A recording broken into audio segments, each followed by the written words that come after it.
एक बार की बात है, एक विशाल और रहस्यमय जंगल के किनारे बसे एक छोटे से गांव में अर्जुन नाम का एक जिज्ञासु और साहसी लड़का रहता था। अर्जुन हमेशा से ही जंगल के गहरे हरे रहस्यों और जादुई जीवों की कहानियों से मोहित रहता था, जिनके बारे में गांव वाले फुसफुसाते थे। एक दिन जंगल के किनारे की खोज करते समय अर्जुन ने दूर से एक अजीब सी चमक देखी। जिज्ञासा से प्रेरित होकर वह जंगल में और भी आगे बढ़ गया। उसका दिल उत्साह से धड़क रहा था। जंगल पक्षियों की चहचहाहट, पत्तियों की सरसराहट और दूर से जानवरों की आवाजों से जीवंत था। अर्जुन ने ध्यान से उस चमकती रोशनी का पीछा किया, जो उसे घने पत्तों के बीच से रास्ता दिखाती हुई प्रतीत हो रही थी। चलते चलते अर्जुन की नजर एक छिपे हुए उपवन पर पड़ी, जो जीवंत चमकते फूलों से भरा हुआ था। उपवन के बीच में एक पुराना पेड़ खड़ा था, जिसका तना इतना चौड़ा था कि ऐसा लग रहा था मानो वह आसमान को छू रहा हो। पेड़ की जड़ों से झिलमिलाती रोशनी आ रही थी, जो एक नर्म सुनहरी चमक के साथ स्पंदित हो रही थी।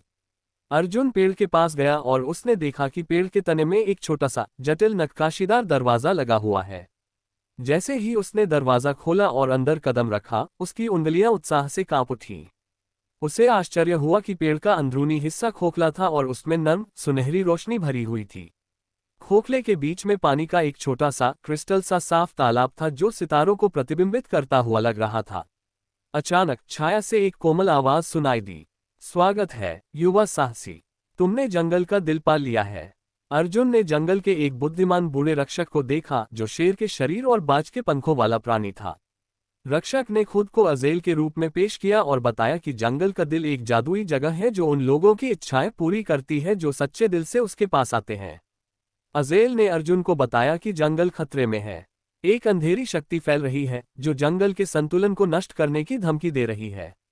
जंगल को बचाने का एकमात्र तरीका जंगल के भीतर छिपे एक विशेष रत्न को खोजना था, एक ऐसा रत्न जो सद्भाव को बहाल कर सकता है।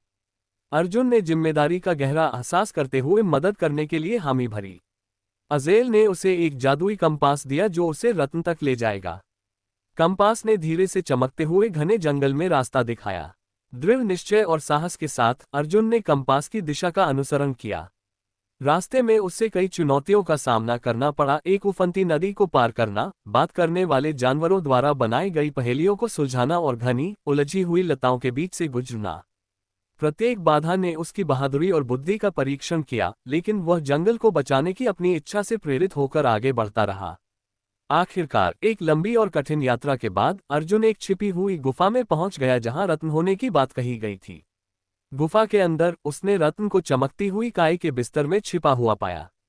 जैसे ही उसने उसे उठाया, उसे गर्मी और ऊर्जा का एक उछाल महसूस हुआ। हाथ में रत्न लेकर अर्जुन जंगल के हृदय की ओर वापस चला गया।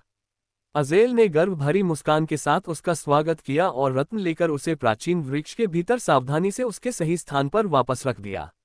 जिस क्षण रत्न वापस लौटाया गया, जंगल में सुधार होने लगा। अंधकार में शक्ति पीछे हट गई और जंगल के हर कोने में जीवन जीवन लौट आया। जानवर खुश हुए और फूल पहले से कहीं ज्यादा चमकने लगे। कृतज्ञता के प्रतीक के रूप में अज़ेल ने अर्जुन की एक इच्छा पूरी की। अर्जुन ने जंगल को हमेशा सुरक्षित और जादुई बनाए रखने की कामना की। उसकी इच्छा पूरी हुई और जंगल का हृदय चमकता रहा, जिससे जंगल का संतुलन और आश्चर्य बना रहा। अर्जुन अपने गांव लौट आया, उसे हीरो की तरह सम्मान मिला।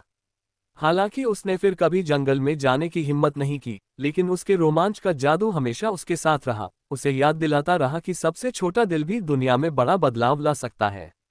और इस प्रकार एक साहसी लड़के की बहादुरी और दयालुता के कारण जंगल फलने फूलने लगा।